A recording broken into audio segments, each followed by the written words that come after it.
What WSMV4 Investigates has documented has an animal expert calling it a disaster waiting to happen. And once you see the video, you will understand the concern. Our chief investigative reporter, Jeremy Finley, actually saw this happening.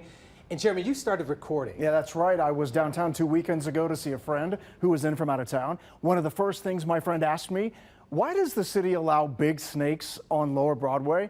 And I said, I don't know what you're talking about. So, of course, I had to see this for myself and ask the question, how is this even allowed? Just like the tourists do on Lower Broadway, I got out my phone, not to document live music, but live pythons. Yes, pythons. We've documented all kinds of wild behavior on Lower Broadway and how police in the city are trying to let people have fun, but curtail bad behavior that gives the city an anything goes reputation. So I thought, well, I gotta record this. And then I heard a woman holding one of the pythons say this. $20. So do you guys... Okay, listen to it again. $20. So do you guys have a... That's right. This is a business. You can pay to have the snakes wrapped around you. And then I saw some guy actually do it. Now, I didn't want to be a buzzkill, but you can't turn off the reporter brain. So do you guys have a permit to do this? Yeah. Did these people have a permit? They do not have a permit.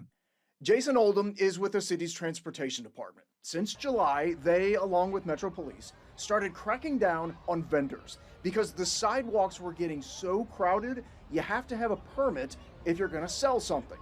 So I asked again. What kind of permit do you have? Wait, I don't appreciate you filming. Well, I'm a journalist and I just wondered, like, what's your permit?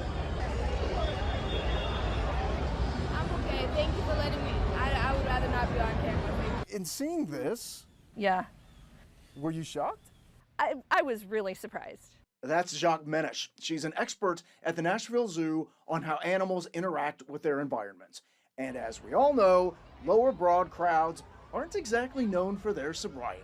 Putting it on a stranger, is that dangerous? It could be, because you don't know how the person's really going to react. They can, if they get around your neck, they can squeeze, and it can become very dangerous very fast. Even if they aren't intending to harm you, it's just they're reacting to their environment, so it's a risk. Is it fair to say that Broadway has become a little bit like the Wild Wild West?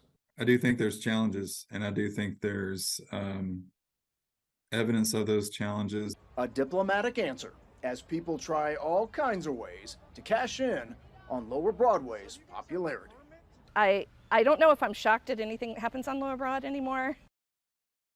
All right, so clearly this was happening where everybody could see it, including police. So why is something like this even allowed to happen? Yeah, so I asked the same question to Metro Police, and police have encountered these people. Regardless of what you just heard her say in the video, they say they are telling police that they are just accepting tips, not charging, and they can do that without a permit. So I just jumped onto Facebook Live and talked some more about this, including the salmonella concern about these snakes. A lot You're going to want to see this. Oh. So if you want to see it, you can jump right on Facebook on the station's Facebook page and see it. Wow. It's just so wild. Every time I've seen the video pop up, I'm like, Yeah, you what gotta see are it. we, snakes? For real? Snakes. That's right. Not on a plane, but on Broadway. Jeremy Finley, thank you so much.